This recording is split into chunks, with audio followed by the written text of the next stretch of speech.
I have no words. I have no words because if you're expecting me to give you an accurate, sane review of this episode and all the developments with Voit, you're gonna have to wait till the end of the review because I have no words. I do. The Criminal Minds team, Criminal Minds creators, Criminal Minds writers have been spending way too much time on Reddit and way too much time in like fan culture, fan forums, fan whatever the hell it is online. They're spending too much time watching what we are doing, guys. Like, beware, because they are spying. They are spying on us. I mean, for sure, they are on Criminal Minds TikTok. For sure. Because, I'm sorry, what? What? I feel like I don't need to explain myself for you to understand what I'm talking about. But in case you need me to explain myself... What? Now, I know what you guys are going to be thinking. This is confirmation that Emily is into both men and women. But I mean, is it? Because she never really considered doing it. And honestly, this is just the rage that I feel. Because I have had conversations like this with men before. The idea that you're talking about, like your identity. You're talking about who you are and how you've explored yourself and things that are very personal to you, and that you divulge this information to someone you're dating, and their first answer is, oh, should we bring in another woman? The way that I've had conversations like this before is insane, but I was not expecting it because JJ was so correct asking her, why are you telling me this right now? And it's just, the way that they just inserted that little moment to please the fans because they know that the fans want JJ and Emily to be together. And honestly, I'm going to be honest, okay? I thought, and I've said it a couple times, that Will's death was due to the fact that the show is going to reintroduce Reid, which they already did a little bit. And it's going to be a season 19, so potentially even more in the future. And they're going to reintroduce Reid to make him a love interest to JJ. However, after seeing this episode and seeing that little story thing, I'm thinking, and also, did you hear that? I think my mom dropped something. And also, the whole conversation with Voigt's doctor, this episode was too much on the personal side of it. Why is she opening up to Voigt's doctor? And why were there vibes? Why were there vibes? Like, this to me feels as wrong as the vibes between Mark and Serena in The Handmaid's Tale, If You Know, You Know. As wrong. Why were there vibes between JJ and the doctor? Voigt's doctor. This is the doctor that has been advocating for Voit this whole time. This is the doctor that is like basically telling the team, no, Voit is not the Voit you know. You need to, like treat him well, whatever. You need to not be assholes towards him or whatever. He needs to recover. Blah, blah, blah. This is a doctor that's been advocating for Voit this whole time. And I will get to Voit. That hug, the way that he grabbed my JJ, I wanted to punch him, right? I don't care if he's lost his memory or not. You can't touch JJ like that. I don't care. Even if he wasn't a serial killer, if he's just a random person, clearly she's uncomfortable. Don't touch her. Do not touch her. I hated that. It feels like he's playing with them. It just feels like he's playing with them. But anyway, why were there vibes between JJ and the doctor? And why is he talking to the doctor? And they give us the whole thing of, oh, it's because it's easier to talk to strangers than to... Shut the fuck up. Shut the hell up. I don't like it. I feel very much like Chris Evans. I don't like it. Because I don't. The way that that's the reference, I remember Chris Evans saying, I don't like it. Isn't there a controversy about him at this moment in time? I don't even remember what it is. Anyway, we had the Emily JJ scene, which honestly, it was a bit cringe, but I enjoy that. I enjoy woman on woman love. I enjoy it. By the way, do you remember? Do you remember that one TikToker that was like posted a photo on Instagram with WLW because he thought that it meant winners love winning, and it started being like hit on by a bunch of lesbians? I mean, one can only dream of it. But anyway, I enjoy JJ and Emily a little bit. I'm brushing my hair like Rapunzel. But my hair is so long, you guys.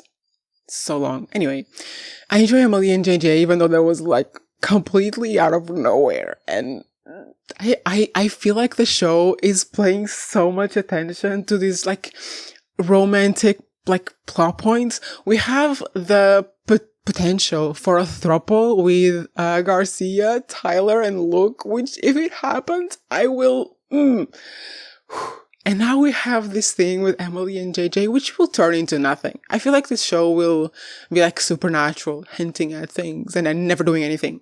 That's what I feel like. And we have already Rebecca and Tara. You guys know how I feel about Rebecca. I don't love her, but it's okay.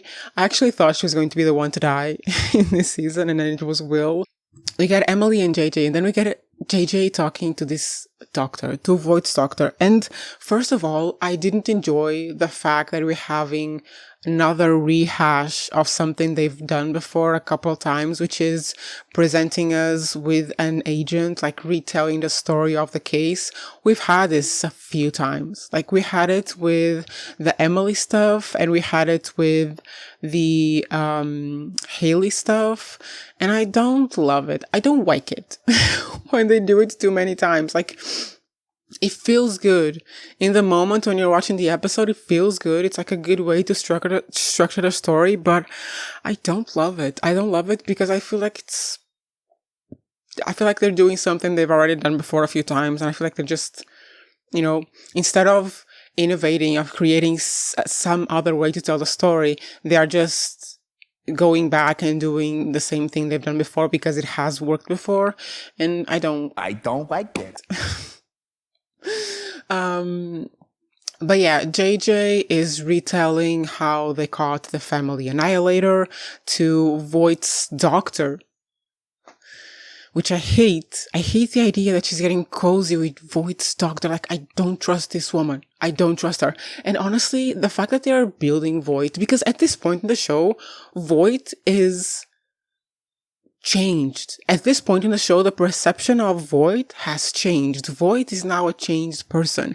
He starts to have his memories back. He's remembering committing crimes and being a serial killer, but apparently he has empathy about it. And I don't know that I believe it. I'm still, like, in my mind, I'm still thinking, I don't believe this. I don't believe this. Because, like, they give us so much information to convince us that this is happening, that Voit is changing, that Voit is a different person, that he's getting his memories back, but he's reacting to them as a normal person with empathy and regard towards others. But then he goes and hugs JJ. And then when he was looking at her, I was thinking, are you into her? Is this why you put JJ in BAU Gate? Because we know that they put JJ in BAU Gate because she was the one who was talking to the press.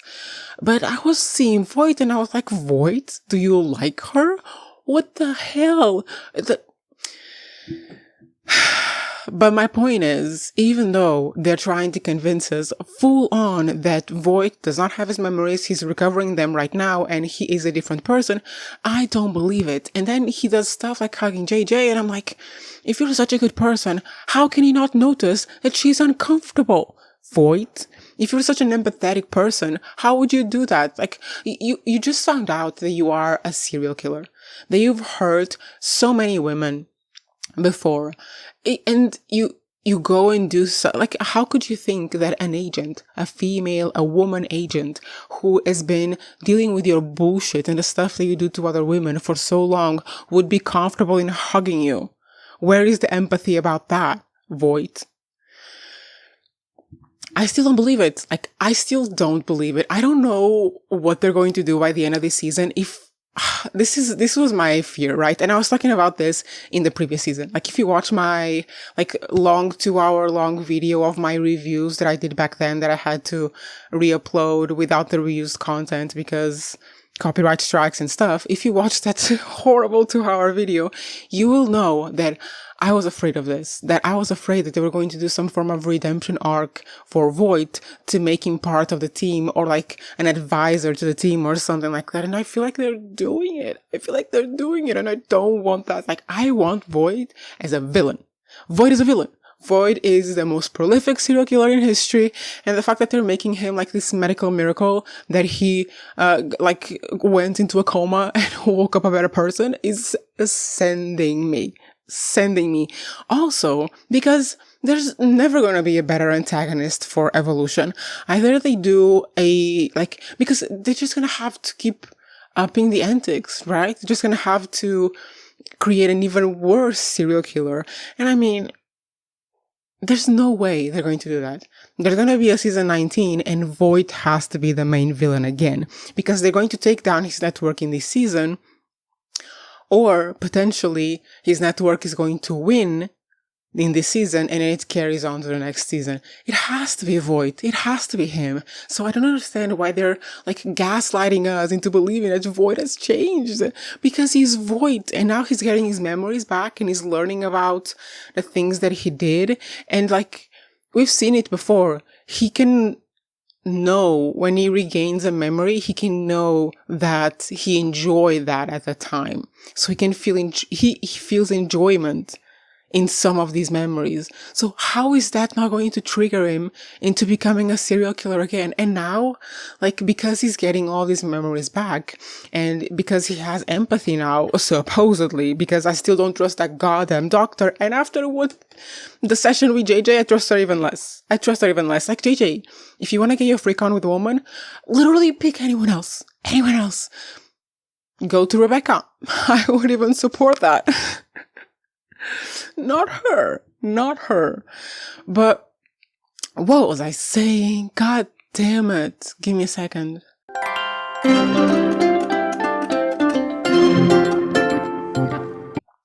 Oh, right. He's already getting his memories back. And because he has empathy now, supposedly, he feels bad about it. So he feels so bad that he's trying to off himself. And I mean, isn't this Voit origin stories that he was mistreated so bad that he eventually turned against his uncle, left and started his own killing spree, like his own serial killer bling ring. Like, how can they be sure that all of these emotions that he's feeling, all of these negative emotions that he's feeling that he can't cope with and is considering taking himself out, how can they know that this won't be enough to make him a psychotic serial killer again? Like, I still don't believe. I can't deal with the most prolific serial killer on the planet, on the history of humanity, now becoming a good person. This is not redemption. Criminal Minds, this is not redemption. This is, what in the Chuck Bass bullshit are y'all trying to do to me? What? I can't. But yeah, they catch the family annihilator. The family annihilator's like, I won't take myself out. I will go with you. And by the way, JJ was like to the doctor, yeah, we outsmarted the bad guy. I'm like, no, you didn't. JJ, are you delusional? No, you didn't. He put the knife down. Because he has to go talk to Voit. And this is what he says, the family annihilator. He says, I will surrender, but I will only talk to one person. I will talk to Voit because I have a message from his disciple. And the way that they were framing this story, it's like he is the disciple, the family annihilator. He's a disciple. No way in hell. No, in hell, the message is from him. No, it's from the actual disciple who is still free and probably organizing the network or whatever. And to me, just the idea that Voit is in all of this shit and still manages to find a way to get into contact with his network because this unsub is bringing him a message from the disciple. And I know that they kind of hint towards the idea that it's going to be a positive message, but I'm kind of hoping that the message from the disciple is, Voit, you traitor, you're collaborating with the FBI. I know everything and I'm coming for you and I'm going to destroy you. I hope that's the message. I hope that's the message. I hope it's not something good. I hope it's something like that. Either something threatening or like a coded message. Because Voit, remember, is extremely smart. That man is brilliant. So if it's a coded message, he will be able to figure it out. Even if it is true that he doesn't have his memory, he will be able to figure it out. And maybe it's like an escape plan or something. I mean, we know from the previews what's going to happen in the future. He is regaining his memory. He's starting to recognize people. Oh, and by the way, about recognizing people, this gimmick. So the way that they explain how Voigt's memory is coming back to life is that he can only remember his shared history with someone if he's physically present with them. What an absolute... Last season was epigenetics. This season is memory recovery through physical presence with a person. It's okay, whatever. So it has to be physically present with someone to remember everything about them. So if this is true, if this is the gimmick that they're going to use about memories, Voigt's memory, they're not going to be able to get any information on the disciple because Voit would have to meet up with the disciple. So what's going to happen in the next few episodes is that Rossi is going to be interrogating Voit and he will, drop the dead ruse because, now that Voit is getting his memories back, he has to know Rossi is not his dad. And he has to lose that connection somehow. Hopefully. Baby boy Rossi doesn't need his shit. So Ross is going to be interrogating him. Voit is going to give them nothing. And he's going to say that thing, you're, whatever you think you're doing, you're already losing, or whatever the hell he says in the previews. He's going to be sent to a prison because now that he has the memories and maybe with his newfound consciousness and empathy, he can actually testify against himself. Who knows? He's going to be sent to prison in an orange jumpsuit. And that's when he's going to kill the dude in the bus. And after that, we don't know. Hopefully he escapes. The way that I'm rooting for the serial killer to be a serial killer again. But yeah, this was basically the episode. JJ is struggling, hardcore struggling, and we know that Tara is going to be struggling as well this season. Voit is getting his memories back, still with empathy, hopefully not for long. And I don't trust that goddamn doctor. I don't trust her. And I don't want her anywhere near JJ. I want Reid near JJ. Bring Reid back, not as a romantic interest, don't you dare, but bring Reid back. I think he'll be back. I think he will be the torso in the vest, sweater, whatever the hell that was. So yeah, this was a 20-minute rant about the whole episode, but mainly starting with Emily and JJ threesome thing. That was so weird, you guys. Criminal Minds team, stop snooping on the fan conversation. We are all delusional. We want things that wouldn't make sense, okay? Stop snooping. If you want actual serious contributions, just ask us. And we'll give you non-delusional stuff. If you keep listening to the delusional stuff, you're not going to be able to know where to go, how to differentiate the serious fan requests from the absolutely demented fan requests. With that said, Voit better be escaping by the end of the season. I think when in doubt about how to tell the story, about what mechanism or structure for the episode to use to tell the story, I would always go with the victim's perspective. That episode in the pool was amazing. Like seeing that mother and daughter fight and find new ways to stay alive was amazing. Seeing the perspective of Voigt's family last season was really great. Like I really enjoy seeing the victim's point of view. So to me, whenever in doubt on how to tell the story, I would go with the victims because their point of view is always going to be unique. And also, I did enjoy very much seeing the Voigt's victim from last season, seeing her again this season. I enjoyed that as well. So I guess that's my serious advice in case the Criminal Minds team is snooping. When in doubt, go with the victim's POV. And yeah. Also, I'm going to say the same thing I said last season. We don't always need to follow everything about the team. In this episode specifically, where JJ was struggling incredibly hard to keep her shit together, like imagine if we only have the victim's POV, whoever victim it is, and the only moments we see JJ is when she's struggling, and we see this from the victim's POV. Like, why is this agent struggling so much? And then at the end, we get a little glimpse into it. Like, it makes the moments when we see JJ struggling that much stronger and that much more impactful emotionally to the audience. So yeah, I would love to have like an episode or a couple episodes where we rarely see the team so that when we see them, it's like we need it. We need to know what's happening. I don't know how you would do that, but Criminal Minds team, if you are here, hire me. Anyway, you guys, that's all I have for you today. I kind of like this episode, but with some issues. But it's the middle of the season. We have a lot to go, and if we know, because we all know Criminal Minds, they're going to pull a plot twist in the last two episodes that none of us is expecting, and I'm here for the ride. I will rant about it when it comes, and then still watch everything afterwards. Yeah. Okay, thank you so much for watching. If you want to support me and support the work that I do here, you can like, comment, subscribe, join my YouTube membership, and join my Patreon. And I will see you tomorrow, Murderbot and Duster.